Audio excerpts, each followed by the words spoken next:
So this is track 3 on malware. The talk is on Dex Education, Practicing Safe Dex by Tim Strazer. Thank you. How you guys doing? Hopefully I won't put you to sleep. I know you guys all got like a post-lunch coma going on. Apparently I need to add some more buzzwords into my abstract because it's kind of thin right now, but we'll see. So who am I? I'm Tim Strazer, as I was introduced. I work at Lookout Mobile Security. We were just a small company that likes to try and do big things. Senior security engineer, it's basically a made-up role. It just means I get to do reversing and I get to actually do some engineering.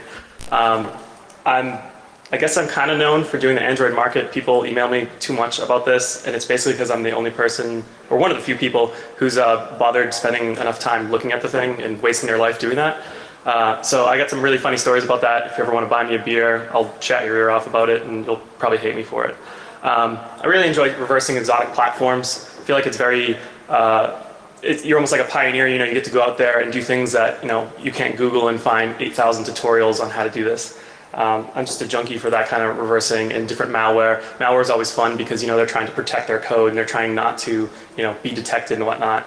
Also, I'm different Tim because there was already a Tim on my team, so people usually just call me Diff, but you can call me whatever you want. So the agenda, it's just going to be Dex Education. What is a Dex file? All that kind of good stuff. How are attackers currently hiding and trying to break the systems used to analyze malware and legitimate applications. And then we're going to move on to the anti-analysis section, where we're basically going to try and break those tools, see why they're breaking, and how can we prevent those things from being broken in the future while we're developing these types of tools, and also how to flag easy things. We're also going to try and do breaking the toolbox, which is basically that anti-emulator stuff, anti-VM. And then we're going to release a proof of concept tool and nice little lessons learned. So what is a Dex file? A Dex file just stands for, it's a Dalvik executable. It's basically similar to a jar. You're going to have your classes bundled into a jar. But in Android, it's going to be compiled down into a Dex file. So all those classes are actually flattened down into one file. And this is packaged inside of an APK file, which is basically the same thing as a jar. So upon installation, what's going to happen is you're going to have your APK file. You're going to do something like a pm install, or you're going to get it installed from Google Play. Basically, it's going to go through a quick and fast verification to make sure you're not installing a corrupt file. Everything looks pretty decent. And then on the first runtime or boot of that application, it's going to go through a little bit more of a verification through the Dalvik verifier, which basically traverses actual code paths just to make sure that there's no real funky things going on in there. So what is the Dex file? The Dex file, it basically has its header. That's just a normal header for many other file formats. It basically points to all these other tables. It points to the data section. Then you have a specific section for each one of the other parts. You got your string, your prototype, your field, your method, your class def, and these are all basically going to be used by Android to see what class am I calling, what's the name of that class, what's the string that's represented by that. And there's this huge chunk, the data section, which all these tables above are pointing off into. And that's where all the magic happens. So how can we currently examine Dex files? So there's Boxmolly. It's a wonderful tool. It's used by a lot of other tools. APK tool, which a lot of people use for unbundling resources and whatnot and helping authors translate different things. Pirates also use this tool. There's anti-LVL, which actually uses Boxmolly. But Boxmolly is just a great tool. It basically converts straight Dalvik code into what's called a Smiley file, which is basically a Jasmine syntax, but it's an exact representation of what's actually going on. IDA Pro, it's good old-fashioned IDA Pro. Most people probably know what that is. Android Guard is a really cool tool. I don't personally use it a lot. I just stick with Boxmolly, but it's a pretty great tool for manipulating and analyzing Dex files. Dex Jar is super popular from what I hear. I see lots of presentations where people are just like, cram it in Dex Jar and use it. And I'm not personally a big fan of that, but it's a great tool. It basically converts a jar file, it converts the APK into a jar file so that you can then look at it and use your actual normal Java tools to analyze that. O&O Editor, this is a great tool. I feel like it's super unused. There's a great template out there, and basically it's a really easy way to visualize what's a Dex file, where's all these bytes going, and hopefully people start using that after I show people how to mess around with Dex files and actually see what's going on. There's plenty of other tools out there. People are just making them, left and right. Some are popular, some aren't. I think these are the most popular tools out there. So how are attackers currently hiding? For the most part, people are just doing really simple things. The malware is sort of in its infancy. Not a lot of people are looking for the malware, so nobody's really doing anything because they don't really need to right now. You don't really have to hide things too much to get by certain systems and whatnot. One of the main things that we've seen is people are starting to shift to use reflection. It's just normal Java reflection. They're using it to call sensitive APIs and whatnot, so that basically if someone's using a static analyzer and saying, hey, is someone using send SMS? Well, let me see if send SMS is being called. I'll look in the class def structures and whatnot. But if you use reflection, then it's actually just going to be a string and you're loading that in. The other way that people have been trying to hide code is dumping things into assets, trying to append it onto what should be a good file, so that if you look at the Dex file, it's actually not going to be in there. And if you don't actually take into consideration any of the other contents of the application, then you might just miss these things. We've also seen a few different things. It's not actually hasn't been used by malware authors, but there's a nice little pirate, anti-pirate war going on where people are actually trying to break these tools so that they can just F each other over. So the first one, this is just a screenshot from IDA Pro, as most of you may have seen. And basically, this is loading in the SMS manager so that they can reflectively call send text message. So it's really simple. This is just, this is what IDA Pro shows you for Dalvik code. It's really easy to do in Java, but it actually causes a little bit of a problem because most people go, okay, well, I want to detect this. Let me just, detect everything that's ever reflecting anything, which isn't really a great solution because you're going to end up with a lot of false positives. So like I said, this basically lets that attacker hide a sensitive call from being actually called as a function. You're just going to see that actual reflective function with the strings being loaded in. If they wanted to get more complex, we've seen a few people do obfuscation on these strings. So in the example I showed you, it was clear what was going on, but you might see these garbled strings and whatnot being loaded reflectively, right? Maybe XOR them right before that, and it's kind of annoying. It's really easy to detect with dynamic analysis, but it actually somewhat hinders people from doing massive static analysis. So the next thing we saw is, and this is actually from malware. This is from, I believe it's fake opera, fake op, fake install. There's a million different names for the malware. We really need to standardize those. But basically there was a image file.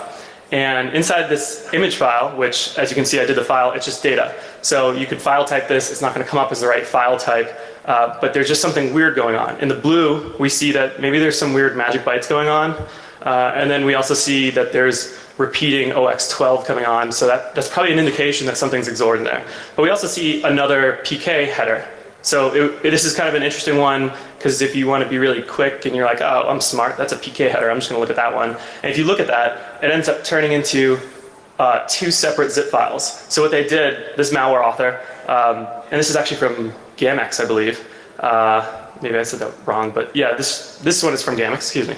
So basically what happened was the guy has intertwined two zip files. And so if you XOR it, you'll get the proper executable that is going to be loaded. They're going to try and push this and install this on the phone. And that's actually going to have all the malicious code. But if you were just, you weren't being lazy, but it's been a long day, you're going to go really at it, and you're going to try and get this done as fast as possible, you might have actually extracted the one that's on the left. So that's clearly a much smaller zip file and actually doesn't contain a lot of the malicious code. You'll look at it and you know that it's trying to do something malicious, but it doesn't contain all the code. It's a really interesting tactic that this guy tried to employ. So did he mean to do this? Maybe. But I would say he definitely did this on purpose, but he could have done things maybe a little bit smarter. If any of you guys actually wrote that, come talk to me. I won't tell on you, I promise. But basically, it's really cool, but he could have maybe injected Angry Birds, so that if you just looked at this quickly, it would be a legitimate Dex file, a legitimate resource file, and then he could have hit his other one right in there. This is definitely one of the most interesting things I've seen so far. And then this is another one. This one, I'm forgetting the name of the actual malware that used this. But basically, what had happened is they made an actual valid JPEG file. You can file type it, it comes out right. And if you're in your Explorer and you're looking at the preview, this is 100% legit. It's going to pop up. It's going to show you a picture. This was actually injected into, I think, an Angry Birds file. And we could clearly tell that once you look at this, you're like, well, this is a Rovio. What's Simple Studio? I don't know what that is. But then if you start grepping through the file and looking at it, you end up seeing two specific ELF binaries that are attached at the end.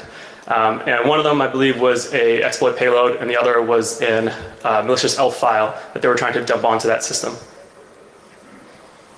This one was really cool because it presents a really interesting problem. The last one, we could easily just do file typing and realize that something is really wrong with this. It's going to have high file entropy because it's a zip file.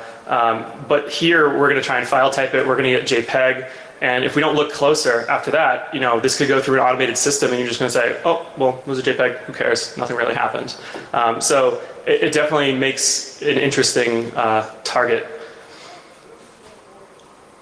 So moving on to something that malware authors haven't actually done yet, but what we have seen, and this is again that whole piracy and anti-piracy thing, we've seen some developers actually pushing applications that had what we would call a link lock section. Actually got that name from anti-LVL, which implements this into all their actual pirated applications. So anti-LVL, if you haven't heard, is basically this jar that wraps around Boxmolly, and it's basically a scripting engine. So you can say, every time I see this function, I want to hook that and feed it fake data. So people have been using that to pirate applications and whatnot, and people were getting really sick of that, so they were trying to break those tools. So if you could break Boxmolly, you could break this pirate tool. And then those guys were saying, well, okay, developers are starting to try and fight me, so I'm going to fight back. So if they can't see what I'm doing, then they can't fix their application to prevent me from doing it. And basically, they were just using a header field that wasn't actually implemented in Android yet. It's in the documentation. It basically says, this is going to be linked to a statically linked file, and there's nothing else really there. So if you just throw some junk in there and it's valid, it's somewhere in the data, nothing else uses it, you can make it whatever you want, and it just didn't break anything except for Boxmolly. So I've actually seen this used by JCase, a couple other developers, and like I said, Lohan Plus, who is the developer of anti-LVL. But along with a simple break comes a simple fix. This was really easy to do. Basically, the code was if something was set here, throw an exception. And the fix was log an exception. Don't throw it. Don't let your program die. So most tools were already ignoring this, but Boxmolly was actually dying directly on this. So the next one was, well, that was kind of lame. We haven't really seen anything cool. So how do we break stuff? And I've always seen these slides, and I was like, okay, I got to make one of these slides. And I was going to make awesome money, and then I was like, crap, can't, because, well, we're not going to sell breakages. We're just going to try and help the community and try and get this stuff fixed anyway. So as I had said before, these are essentially the tools that I feel like a lot of people are using. These are high priority targets. Boxmolly, it's pretty much just universal. Dex Education, I feel like so many people use this. This is all I hear people usually talking about when they talk about reverse engineering Android applications. IDA Pro, that's a gimme because everyone uses IDA Pro or everyone has it. Someone is always sharing their licenses with other people, all that kind of stuff. And Android Guard, it seems to be very popular. VirusTotal uses it. I think Anubis uses it. There's lots of different applications. So when we're trying to think of how can we break these tools, we just thought, well, let's kick it old school. Let's do just an old jar hack. When people are trying to reverse engineer Java, it's so easy because you can just do a Java decompiler. So if you could break those back in the day, that was really interesting and cool. So I remember trying to unzip something and it would just blow up on me because since jar is just a zip, you can extract it and then you get the files that were originally in there. So if you just hit the file system as the weakness, and you try and do something that's over 255 characters, you can prevent someone from actually unzipping it. So maybe we can actually break some tools by making a class that's so goddamn long that it just breaks these things. This required, in the old school days, is basically required, editing the jar inline. A jar doesn't care how long a file is because it's just all contained inside that jar. So we're basically just trying to attack that file system limitation. So how can we port this to a Dex file? I haven't really seen many people talk about this type of stuff, so I got interested in it and I started looking at that Dalvik format and, well, how can we make a tool that could do this for us? So basically, you have the class def item. This is the essential structure of it, and the part we're concerned about is actually going to be the class index. And that basically just points into the type item, which has a field called the descriptor index. And basically this points into the string ID item, which is, these is just pointing back and forth to different tables. And this points to a string data offset, which is again in that, that mystical chunk of data called data section. And inside here, we can see that we basically have a string data item, which has, it has a uleb 128 that basically says what's the length of the file. And we want to basically inject our data into here. So how did this work? So basically, we wanted to just append data on the end because the string table always needs to be in order. So if we start messing around and adding weird things, we're going to have to do more work by reshuffling all that and all the items that actually point to that needs to be reshuffled. So we just basically dumped a really long string that's annoying at the end of a class name and just see if we could break it. So we wrote a quick proof of concept tool for this. It was actually really easy to do. And what happens is this is actually a screenshot from O&O editor. And you can see the original class, don't decompile me, build config. And then we added one, why would you go and do something like this? And there's a little story at the end of that. And it kind of got out of control. So what happens? We modify that file, we re-sign the APK, we're going to push it to an emulator. It worked fine. It didn't take the 3 seconds I just described, but it took a while. And basically, we're just going to see, can we break Boxmali this way? So Boxmali is actually going to be outputting these files just to your hard drive. So what happens? And as you can see, it just dies on this file class name, and it's a nice long class name. So what were the results? So IDAPRO works fine. It doesn't actually output any files. It's just using its own internal IDB file. So it just handles this properly. Dexajar works too, somewhat. Basically because it's going to process this and just dump it directly into a jar. So as we said, jars don't care what the length of the files are. If you then tried to unzip that jar, you would probably get an error, but it should be fine. You can then open it in JDGUI and it will work fine. So Boxmali actually handles this pretty well. It'll skip that class only. So if you were hiding something inside that class, this file's not going to be output. You're not going to be able to analyze that if you have some kind of Smali parsing machine. But it does actually end up processing the rest of the files. So we want to break more things. So what else can we do? Actually, first, why would we care about this long string limit? So it's really easy to detect and it's really easy to work around. Basically, we could submit a patch to Boxmali that was saying, if it's too long, let me truncate this. There's actually, I believe, JDGUI handles it this way when it tries to process files that way. But if you see something like this might be a really interesting file to look at. It's definitely something you might want to alert on and flag for maybe human analysis. Because if someone's doing this, either they're just really, really bad at Java programming and they went into Eclipse and said let's ignore all these really bad errors that I shouldn't be ignoring, and they've compiled this huge class name, or they're trying to mess with you. So there's a bunch of other interesting things you can do with this. So basically, if something's being dumped to the file system, you can try and attack that person's file system that way.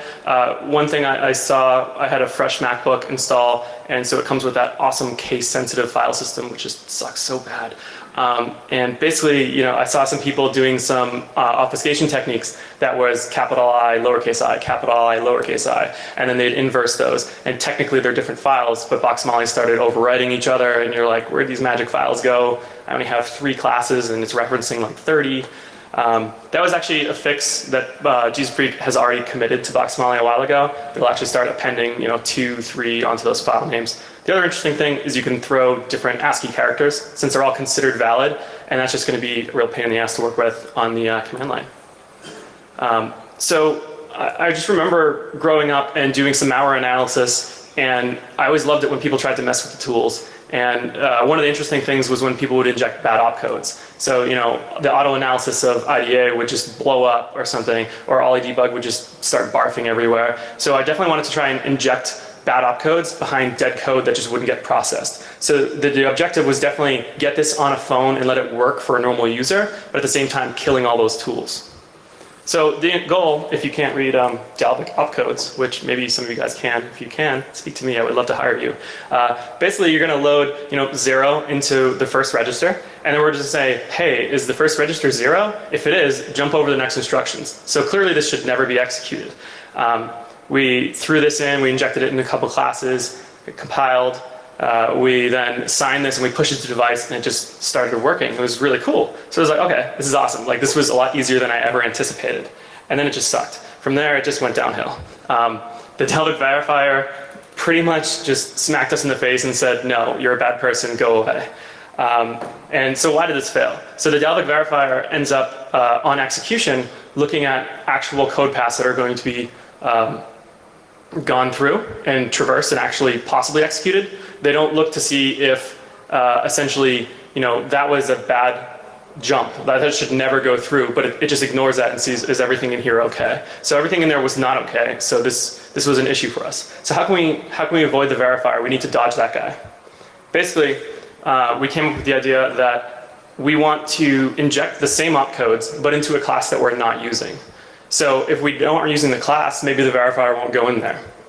And this ended up working. It installed fine, and we can actually look at it. So what was happening is it appears that the way that the verifier is working is it's trying to optimize how much work it's doing. And by taking that optimization, it says, you're not using this class file, I don't care, I'm not going to verify that. So this would normally be a file, if you ran ProGuard, that would get stripped out because it's never actually referenced inside the project. So who can we break with this? So Boxmolly dies. They actually just committed a fix for this. He's a machine. He's just always working on this, and I love sending him bugs, and he fixes it the next day. But basically, it was dying. It was attempting to go into that dead code, and it would just fail. Dex Education, same issue.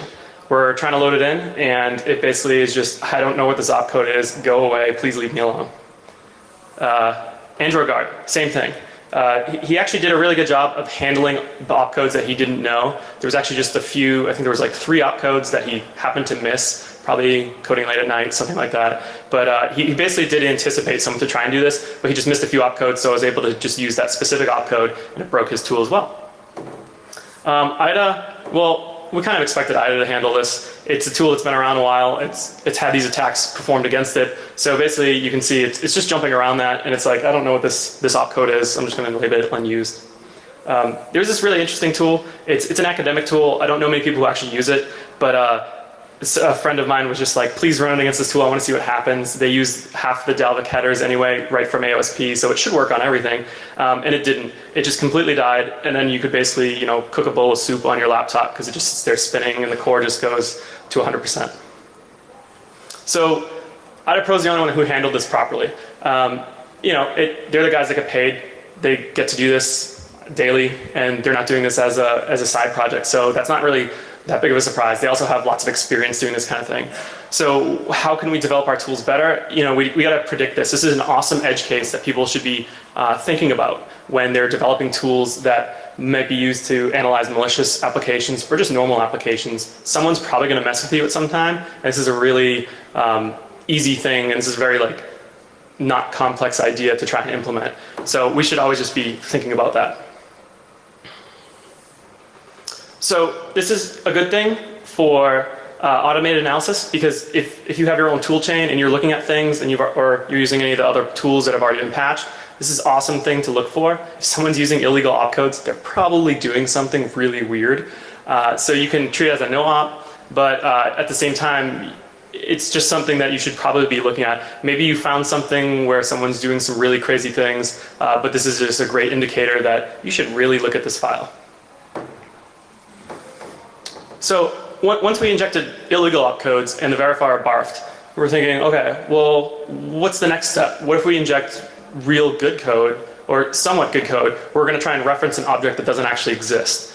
So as we said, there was the string table. So if you're loading a string and you do like a const string load, you're saying, I want string from position 1. Well, if you only have 10 strings, what happens if we start referencing something that's string 12, 14, 15? This should die. Most tools should handle this, but we just wanted to see what would happen. So Boxmolly barfs all over the place. It's just basically like, I do not know where to go. I'm indexing and I'm looking inside my array, and my array is not that big. So Boxmolly, check. Dex Education, same thing. It's just saying, I don't know what you're referencing and why you're referencing that. Please stop hurting me. Android Guard handles it a little bit better, mainly because the way I've used it, you're going to attempt to decompile that specific class, but at the same time, that class will then make Android Guard die. And again, back to dead, it basically sits there, it's looking for it, and it's looking for it, and it'll do this probably until you reboot your machine or kill the process. IDA Pro did something really interesting. It's not bad what they did, but they just basically said, I have no idea where you're pointing at. I'm going to point to 0. So it was an interesting thing on IDA's part. So this really isn't hard to fix either. You can basically just say, all right, well, I know what my string table's like. I know what my method table's like. I know what the bounds are. If someone asks for something outside of that, I probably shouldn't let them do that. And if that index that you're asking for is bigger than that table size, let's alert on this. This is definitely another thing that someone's trying to mess with you, or your tool is horribly broken. So you should definitely take a look at this. So, as I said, a lot of people use Dexajar. I feel like I talk to a lot of people and they're just like, that's my go-to. Dexajar is my homie. Like we hang out all the time and we just play stuff. It's cool. So I just wanted to break that tool just to try and dispel a myth that you can just use all of your own Java tools. I really think it's necessary that you should be looking at Dalvik specific tools. While this is one, a lot of people are just using this as a segue to then use just Java analysis tools.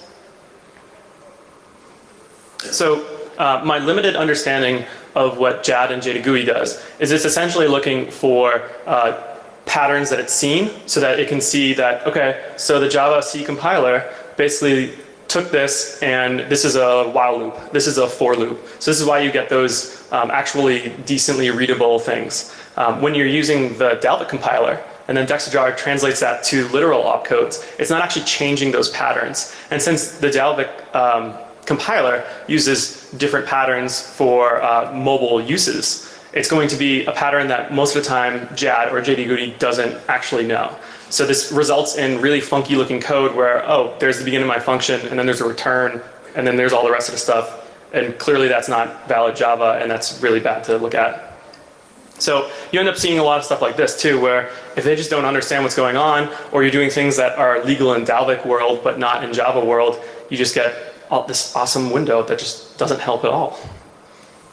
So one thing that we just looked at, it was really easy to figure out, well, how can I get like JDGUI to not work well? JAD actually handles this pretty well, but basically throw a couple exceptions. The way the exceptions are then compiled down to the Dalvik level makes it so that a Java decompiler gets a little bit confused by it. Another really interesting example that I found is actually in the Boxmali repository. Jesus Freak did this one, and I just completely stole it. Essentially, this is a recursive try-catch function. So I've circled the first try block, and that's pointing to the catch block. And inside the catch block is actually the second try block, which is pointing to its own catch block. So what's going to happen is you're going to throw an exception and you're going to catch throw, catch throw, catch throw, and it's this infinite weirdness that is just not going to work well if you ever execute this. I'm not 100% sure if you could ever actually write this in Java code. You could probably do something with a recursive function, but it's not going to end up being the same. But this is valid Dalvik code. So we're taking a look at this, and like I said, you're not going to want to actually execute this, but this is going to be valid code to have in one of your classes. So if you did it like a dead code segment, this would be a great one to put in there. So the interesting thing is you have JAD that looks at this, and it's just like, hey, you threw some exceptions, and that's it. I'm just going to stop processing after that. JDGUI is just chugging away there, and it's just no good output. We got IDA, and what's interesting is it sees the exceptions. It's not actually going to connect those with any control flow, so it's going to be pretty annoying to look at. And then actually we can see that it's ignored our other opcodes. So you're going to have to go in there and manually actually tell it, like, start looking at these opcodes and start processing this. If you've used IDA for more than a while, you probably know the hotkey to fix this, but it's still a little annoying.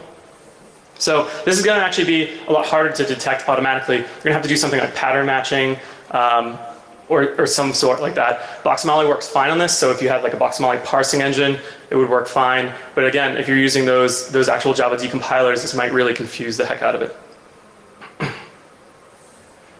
So earlier we saw in the link lock section that Boxmali died just because of something simple that hasn't been implemented yet.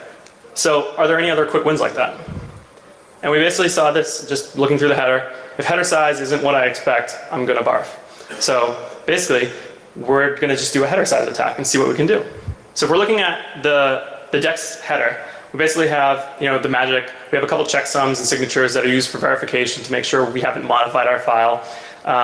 The header size, an endian tag, what is this? Is it reverse endian, normal endian? And then we have that actual section that was used for the link lock. And then these are all the offsets again for each other section that's in there. So since it's always expected to have 112 bytes in there, let's just increase it. Let's increase it by 4 bytes. So the concept is basically, let's just increase that, and then we're going to have extra junk in there, put nothing in there, maybe something, who knows. So it should be really easy to implement, change one field from 112 to 116, see how that works. And basically we're going to fix all the offsets after that. And the offsets should just be the ones in the headers, hopefully. Completely wrong. It was a really bad assumption, and it ended up creating a lot more work. Basically, this is when my proof of concept went from about 100 lines and it ballooned up to, I don't know, like 2,000, 1,000 lines. Because essentially, everything is not a relative offset, which I was hoping it was going to be. It is an offset from the beginning of the file. So if you move things 2 bytes, every single offset in the Dalvik file is going to have to be offset by those 2 bytes. Otherwise, things just go really funky and they're going to be pointing to wrong places, wrong sections, all that kind of stuff. So after many, many hours later and lots of caffeine, basically we end up having, this is what the Dalvik header looks like. So in the red, that should be 70, but we've increased that. And then in the blue, you can see that we just have some empty bytes, just zeros, didn't really care what we put in there. And then we see we're running this through Boxmolly and it dies on us. It basically tells you why. It's just not what I expect, so I don't know what's going on. So great, that's really easy to fix, but it probably took longer to implement than it will be to fix. It's basically, instead of throwing runtime exception, system out runtime exception was almost happening, but we're not going to do that anymore. But what are the cool things that we could do with this? We could hide data in there. And this data is actually going to be mapped into memory. So if we can expand that header, we could do probably a lot of cool things. I mean, just think of the jokes I should probably have on this slide, like, yo dog, Dex inside of a Dex, or something like that, but that's just too much work.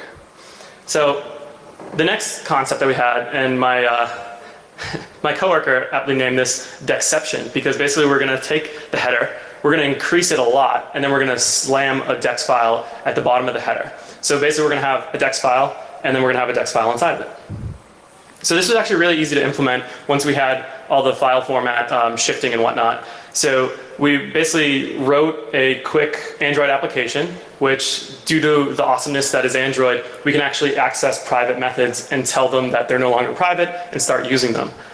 In Ice Cream Sandwich, I believe it's Ice Cream Sandwich, they started having this, this awesome function which basically lets us load in a Dex file from a byte array.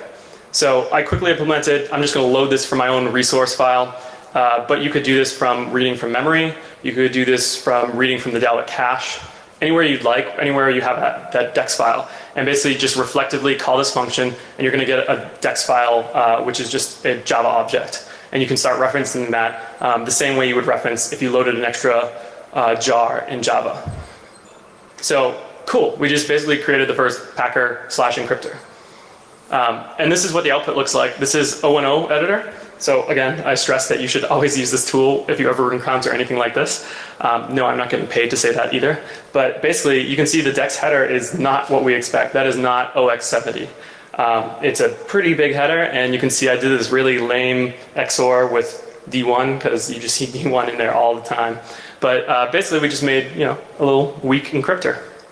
So the results from this are, I think, pretty cool. So you're going to break Boxmolly until they fix that, which the fix is, I believe, imminent. But you're basically going to slow down a lot of automated tools, because this is going to be something that, if I XOR it with this or that, it's going to change how you're going to have to unpack it. What happens if I didn't put a Dex file in there? You could put an APK file in there. You could put pretty much anything you want. You could just put some images, anything. It doesn't matter. But this way, all these tools are going to actually follow the rules of the Dalvik format, and they're just going to skip over that data. So nobody's really going to die on that anymore, but the verifier is not going to die on that, and you're going to be able to load this on an actual device as well. So, like I said, if it's encrypted, that's going to make it a little bit harder for someone. This is going to be definitely like a manual process. You could, like I said, you could zip it up, zip a Dex. Now we have, a packer for real. And then you could even throw native code in there. This is the possibilities are essentially endless at this point. So the nice part of this hiding technique is it's super easy to detect. If it's not what we expect, alert.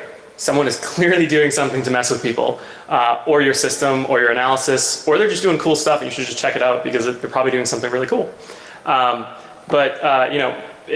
reason the header file lets you do this is for future compatibility. So if you see this, you might also just discovered, I don't know, the first keyline binary or something like that, and that'd be kind of cool to look at anyway. So this is one that I actually did not end up implementing. So this is completely open to interpretation. Basically, there's an Indian tag, and it's always set the same way. And if you look at the way that all the tools are actually, all the open source tools at least, that are parsing these files, what happens if you do reverse endian? Well, they all barf. And nobody's actually done this yet. I don't really want to do that because that's a lot of work for very little gain. But basically, you could break all the tools that way. And when this is loaded onto a device that doesn't support reverse endian, Android is just basically going to automatically swap all those bytes back and map it to an ODEX file, which will just basically run properly on your device. So now we're going to dip into anti-emulators. Since I had gotten this talk accepted, there's been a bunch of interesting things about Bouncer and whatnot, which is one of the emulators people want to get by. So I didn't want to go too in-depth over that. I think people have covered this subject pretty well. It's basically, an emulator is the QEMU, so there's a lot of different ways to detect that. But just looking at some Android-specific things, I've seen a couple people, TaintDroid basically is one of the big projects that runs dynamic analysis and tries to do taint tracking and whatnot. And their recommendations were, set an Android ID, change your IMEI, change your phone number. So that way when people are requesting these, that they're just not going to throw null out there, and it's clear that those would be emulators. But I haven't seen anything other than that on how can I make my emulator better. So basically, there's this awesome tool called getprop. It's basically get a system property. And then what we see when we do a getprop is, we see QEMU settings and whatnot. We see that the radio driver is emulated. It's not an actual full radio driver. And then we also see different things like QEMU fake camera. Like, oh, okay, well that's probably a good indication that you're not on a real device because there's QEMU settings all everywhere. And it's just take your pick. There's so many things out there that if someone hasn't actually tried to make it look like a real device, there's just so many interesting things that you can just pick up on. And what makes it easier to avoid emulators is you can also do the inverse. You can basically just say, I don't want to look to see if this is an emulator. I want to see if this is a real device. So most devices that people use are running Google software. So like Google proprietary things for the Google Experience devices. So if we can look at, RO URL legal, that's one that's used by actual Google Android applications, and it's usually set there on a real device. So if you look for something like this or a specific fingerprint or a build ID, you can then usually determine that they could fake this, but at the same time, a lot of people haven't gone through the effort to actually proofing their emulators out. So how do you use getprop though? Usually most people just do ADB, shell, and then they use getprop. And this is again where that awesome reflection comes to the wind. It's a private method, but it's still there. So you can basically just say, I want this, system properties get, and then just let me access this, and there you go. You have a really, really easy way to detect emulators. So this is pretty easy to flag statically. It's again, you're going to look for a reflective method. Again, I don't think that that's the best thing. You shouldn't just say, hey, if anything comes in with reflection, we're just going to flag it. That's going to lead into lots of false positives. You could do a couple interesting things. I mean, you could basically go the TaintDroid route where you basically you taint the function and you're going to actually intercept it, and then you could change the output of it. You could actually do an LD preload on this. There's actually a nice little example of an LD preload hook written by a guy in France, and it was actually pretty cool to look at. So, nobody's fallen asleep yet that I can tell, but hopefully you actually want to go and play with the tool. So I created this. It's going to be under GPL. It'll be on my GitHub page soon. I don't really want to push it on this network, so like many of the presenters, as soon as I get to a better network, I'll push my slides and both this. Be wary about the code. It was a proof of concept that I tried to do as fast as humanly possible. I also did it kind of like a Hackternoon project, and I wanted to improve some Ruby skills. I probably just did some very detrimental things to my Ruby skills because heavy file manipulation is kind of weird. If any of you guys are awesome at Ruby, you might hate me for looking at that code. But so what have we actually learned? Parsing Dex files is definitely something that I feel like if you're looking in the Android space, you should at least wrap your head around this. Don't rely on all the tools that are out there. You're not paying those people to improve the tools. So we got to help them. We got to improve the tools. We got to understand the file format. There's definitely some really interesting things that people can start doing. Take the lessons learned from PC malware. People are going to abuse this stuff. So we need to be able to anticipate this and actually start looking at it before those bad guys do. And then just on a little podium, John Lemmermeyer, I just murdered his name, but he made an awesome template that I have a bunch of screenshots for. O&O editor, again, they're not paying me, but maybe they should. And then also just on the soapbox again, just because something sends SMS, please stop writing papers that all things that do that are bad. You don't need machine learning to tell anyone that SMSs are bad. But let's step up the actual research and let's look at things a little bit more. Like let's look at the context of things and whatnot. And let's just don't be lazy. And again, have fun, break stuff. Let's push those boundaries and let's just get there before the bad guys do. So thank you. And if you guys have any questions, I can take them now or later.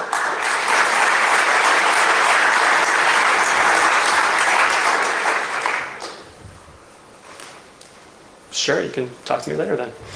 I've got one question for you. Sure. For the reverse Indian, you said you didn't actually try it, but then you said it would work on the device. So how do you know? Right. So if you look, we got AOSP, so we can look at all the code, and the way all the code is actually set up is it goes and it looks at that tag, and then it basically says if this isn't Indian, swap every single other byte. And while I haven't seen that actually in use, I believe that they wouldn't push that horrible of code. It's all there. You can take a look at it. Like I said, I haven't tried it, but it should actually swap all the bytes. Anyone else? So just curious about the zip file. Mm-hmm. I'm not sure about the zip file format. Is it easy to do this zip file statement, which will sort with something would produce So I believe the question was essentially that the zip file, will the zip files actually accept something that have the extra bytes XORed in it? All right, I'll give you a second.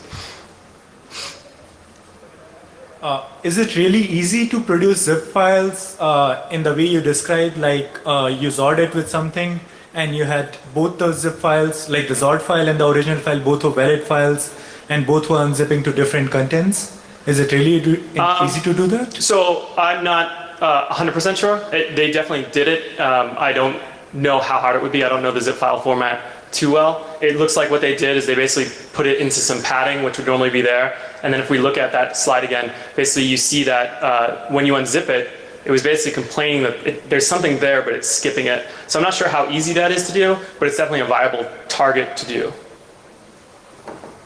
And that sample is actually on Contagio, so if you're interested in looking at that, it's all there and whatnot. I'd love to find out if that was easy or hard to do, though. Anything else? All right, thank you, guys.